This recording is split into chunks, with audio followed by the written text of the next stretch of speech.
सभी धर्म प्रेमी बंधुओं के लिए मेरा जय जिनेन्द्र।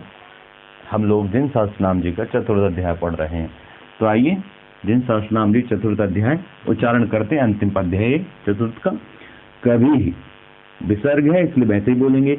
कभी ही पुराण पुराण पुरु पुरु षटकोण का सा ऊपर जीत जाएगी। कभी ही पुराण पुरुषो, कभी ही पुराण पुरुषो वर्षीयान, ये रा है और यहाँ षटकोण का सा है, वैसे ही बोलना है। वर्षीयान वर्षीयान, ये वावजन का है तो वावजन बोलना है। वर्षीयान वृषभः पुरुः, वर्षीयान वृषभः पुरुः प्रतिष्ठा प्रशुभो हेतुर, यहाँ पर ये रा की रेफ है, ठीक है। प्रतिष्ठा प्रशुभो हेतुर, प्रतिष्ठा प्रशुभो हेतुर भुवनैक पितामहः, भुवनैक पितामहः कभी ही पुराण पुरुषो वर्षीयान वृषभः पुरुः प्रतिष्ठा प्रशुभो हेतुर भुवनैक पितामहः। एक बार साथ में, कभी ही पुराण पुरुषो वर्षीयान वृषभः पुरुः प्रतिष्ठा प्रशुभो हेतुर भुवनैक पितामहः। देखते हैं, कभी ही एक नाम है कभी। वैसे कभी के कई अर्थ लोग लेते हैं, और कभी से मतलब जो कविताएं लिखे, गीत गाए। पर भगवान का नाम भी कभी क्यों कर दिया? भगवान तो कोई कविताएं नहीं लिखते हैं, फिर यहाँ इनसे क्या मतलब है? भगवान कोई कविता नहीं लिखते हैं, फिर इनको कभी क्यों कहा? ये मेरा प्रश्न है। मेरे ख्याल से आप समझ रहे होंगे। देखो, कवि का अर्थ है जो अधर्म की बात को गलत साबित करे तर्क के माध्यम से और धर्म की बात का प्रचार करे। तो सच्चा कवि वही है जो सच्ची बातें करे। तो जिनेन्द्र भगवान द्वादशांग जिनवाणी का उनकी दिव्यधनी में बखान होता है, साथ ही साथ अधर्म की अपेक्षा वो धर्म की बात करते हैं। दत्त कंडक श्राप का चारण पढ़ा होगा, देस्यामि समीचीनम धर्मम कर्म वर्णम, और जो उत्तम संसार से निकाल करके आपको धर्म में स्थापित करता है। इस प्रकार से यो धरति उत्तमे सुखे, जो उत्तम सुख में विराजमान करे वही धर्म है। तो इस उत्तम सुख को प्राप्त करने की, मोक्ष मार्ग पर चलने की जो व्याख्या करे, जो कविताएं कहे, जो बात कहे, वो होता है वास्तव में कवि। वर्तमान में जो हम कवि देखने को मिलते हैं, ये तो कोई भी बन जाता है, पर वास्तविकता में सच्चा कवि वो है जो समाज में फैली कुरीतियां, समाज में फैले भ्रष्टाचार, दुराचार और अंधविश्वास आदि पे कुठाराघात करे और एक सही दिशा में समाज को ले जाए। अच्छे साहित्यकार यही करते हैं, और दुनिया के सबसे बड़े साहित्यकार जिनेन्द्र भगवान हैं, तो वो तो ये करते ही हैं। तो ये इसीलिए भगवान का नाम कवि है। फिर एक नाम आया पुराण पुरुषु। पुराण पुरुष, आपको दो नाम दिख रहे हो, पर ये पूरा एक नाम है। ऊ की मात्रा यहाँ पर बन जाएगी विसर्ग, तो हो जाएगा पुराण पुरुषु। पुराण पुरुषु की जगह हो जाएगा पुराण पुरुषा। ये मैं लिख नहीं रहा हूं, ठीक है। पुराण पुरुषा से मतलब है पुराणों के पुरुष। क्या मतलब है? देखो, अलग अलग अपेक्षा से इसका अर्थ निकलेगा। 63 सालाका के पुरुष में 9 नारायण, 9 प्रतिनारायण, 9 बलभद्र आदि और 24 तीर्थंकर होते हैं। तो 24 तीर्थंकरों में सबसे पहले आदिनाथ भगवान को आधार बनाकर ये लिखा गया है। तो सबसे प्राचीन पुरुष आप हैं। मोक्ष मार्ग की स्थापना आपने करी जब ये अवसरपणी काल का चतुर्थ काल या मोक्ष मार्ग यहाँ इस भूमि पर खुला, तो इस अपेक्षा से भी पुराण पुरुष है। दूसरा, आपका पुराणों में बखान किया जाता है, आप प्राचीन पुरुष हैं, आप एक ऐसे पुरुष हैं जो हमेशा बढ़ता ही है, ठीक है ना। इस अपेक्षा से पुराण पुरुष कहा। अगला भगवान का नाम है वर्षीयान। वर्षीयान का हिंदी मीनिंग तो होता है वृद्ध। तो भगवान के लिए बूढ़ा या वृद्ध क्यों कहा भाई? यहाँ वर्षीयान क्यों कहा? वास्तव में वृद्ध शब्द कोई बुरा नहीं है। कुछ लोग आयु में जवान होते हैं पर ज्ञान से वृद्ध हो जाते हैं। ज्ञान उनको इतना हो जाता है कि वो बड़े बड़े अनुभवी बुजुर्ग लोगों को भी पीछे छोड़ देते हैं। इस अपेक्षा से भगवान को वर्षीयान कहा कि आप में ज्ञान इतना है, दुनिया का अनुभव इतना है कि आप ज्ञान से और अनुभव से वृद्ध हैं, इसीलिए आपको कहा वृषियान। अगला नाम है भगवान का वृषभ। वृषभ आपने पढ़ा होगा, धार वृष, वृष मतलब धर्म भी होता है, भा मतलब शोभा, धर्म की शोभा एक अलग अर्थ लोग निकाल सकते हैं। शास्त्रों में इसका अर्थ श्रेष्ठ मिलता है। वृषभ मतलब श्रेष्ठ। दुनिया में तरह देव, अदेव, कुदेव, सदेव सब प्रकार के देव हैं, पर सच्चे देव, श्रेष्ठ देव, वीतरागी देव, निर्मोही देव, निराकारी देव, निष्कलंक देव आप ही हैं, इसलिए आपका नाम है वृषभ। स्पष्टम। फिर आगे आया पुरु। वृषभा मतलब श्रेष्ठ हैं आप, इसलिए पुरु। पुरु के अलग अलग, जैसे बुंदेलखंड में आप आएंगे तो बुंदेली के देवता या पुरु स्तवन, मृदुमती माता जी ने पुरु स्तवन लिखा, बहुत अच्छा भजन है। पुरु आदिनाथ भगवान का एक नाम है। कितने प्यारे प्यारे नाम, पुरु, वृषभ, वर्षियान, पुराण पुरुष, कभी ये नाम नॉर्मल सुनने को नहीं मिलते हैं, पर लग बहुत आकर्षक रहे हैं। तो पुरु, पुरु मतलब होता है जो पालन करे, जो रक्षण करे। इसमें प्री एक्चुअल में धातु है, ये पालन करने में, रक्षण करने में, जानने आदि अर्थ में होती, तो पालन करते हैं, जो दुनिया का पालन करें वो पुरु। क्यों कहा ऐसा? क्योंकि वही बात है ना, तृतीय काल का अंत चल रहा था और कल्प वृक्षों ने सारा कुछ देना बंद कर दिया, लोगों में तबाही हाहाकार मचा कि अब कैसे, अब भोजन पेट आदि कैसे भरें, तो सब लोग नाभिराय जी के पास जाते हैं।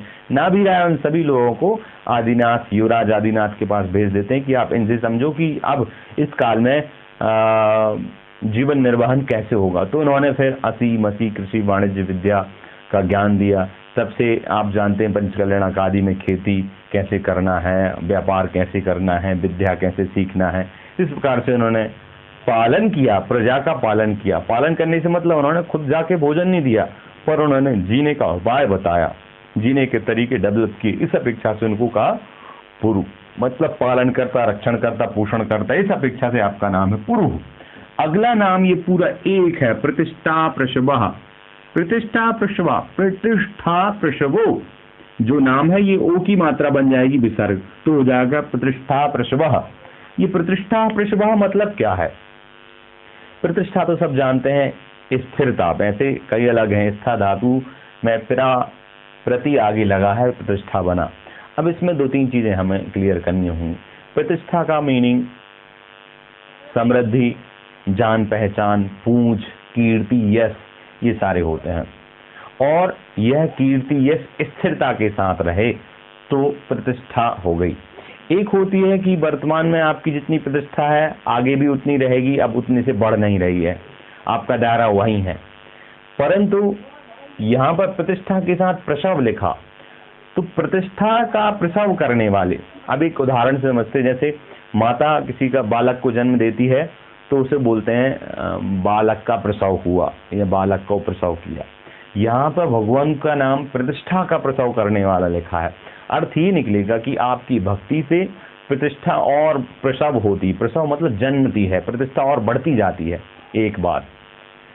दूसरा, प्रतिष्ठा, जान पहचान, पूंछ, समृद्धि स्थिर रहती है, या प्रसव मतलब बढ़ती है, जन्म लेती और वृद्धि को प्राप्त होती जाती। प्रतिष्ठा निरंतर जन्म लेती रहती, मतलब रुकती नहीं है, स्थिर नहीं होती है। वो प्रसव मतलब बढ़ती जाती है और उसका जन्म होता जाता है। किसका?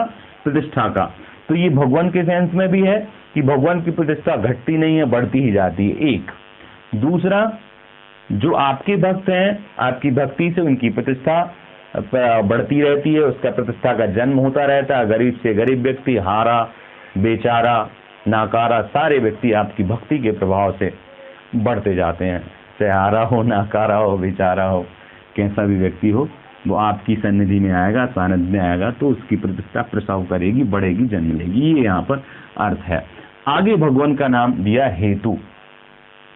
हेतु शब्द वैसे तो सामान्यतः हेतु मतलब तर्क या कारण आदि के सेंस में लिया जाता है। तो एक अपेक्षा से अगर तर्क से अर्थ लें तो भगवान के जैसा तार्किक कोई नहीं है, वही व्यवस्थित, तर्क सम्मत और दार्शनिक अपेक्षा से हर तरीके से वो व्यवस्थित हैं। तो हेतु। दूसरा कारण है, आप हमारे सबके कल्याण के लिए एक तरह से कारण है। वैसे हमें खुद ही अपना कार्य करना है, पर आप निमित्त बने, आपके उपदेश जो दिया वो हमने सुना, प्राप्त किया, तो आप हमारे लिए हेतु हो गए दूसरा। परंतु मूलतः अर्थ हेतु शब्द ही धातु से बना है और इसका मीनिंग जानने और गमन करने के अर्थ में होता है। तो आप स्वयं में गमन करते हैं, अपनी आत्मा में ही रमण करते हैं, आत्मा में गमन करते हैं। इस आत्मा में गमन करने से मतलब आत्मा में ही विचरण संचरण जानना, इस अपेक्षा से हेतु। दूसरा, आप स्वयं को जानते हैं या पूरी दुनिया को केवल ज्ञान से जानते हैं, इसलिए आपका नाम हो गया हेतु। ठीक है।